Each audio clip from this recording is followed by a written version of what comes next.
तर मित्रांनो, मी आलो गांधीनगरमध्ये. इंडक्शन स्टॉप गेला कारण LPG सिलेंडर मिळत नाहीत. 2 टाक्या असूनसुद्धा काही फायदा नाही. बजाजचं ही मिक्सर आहे, जवळपास 1000 वॅट्स आहे, 9500 बरं सांगतायत. गाविश एंटरप्राइजेस गांधीनगर तावडेजवळ हा मी इंडक्शन घेतलेला आहे 3500 रुपयाला, ब्रिस्को कंपनीचा. इथं याला कोणतंही भांडं याला चालतं, याला स्टीलचं. बाकी इथं बरेचसे मिक्सर्स आहेत वेगवेगळ्या रेट्समध्ये. इथं चहा बनवण्याचे किटल्या देखील आहेत. बाकी ही जरा स्वस्तातलं सूर्या कंपनीचं आहे इंडक्शन. हे पण सूर्या कंपनीचं इंडक्शन टॉप आहे. याला पण इंडक्शनचीच भांडी लागतात. पण मी जे घेतलं आहे त्याला ते रेग्युलर कोणतंही भांडं चालते त्याला.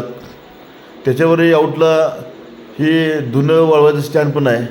बाहेर हे स्टूल टाईप आपले हे बरंचसं मटेरियल तर मिळतं आहे. होम अप्लायन्स बरं मिळतं आहे. तावडेजवळ रोडला जाताना उजवीकडं गाविश एंटरप्राइजचं दुकान आहे. तर नक्कीच व्हिजिट द्या. ठीक आहे.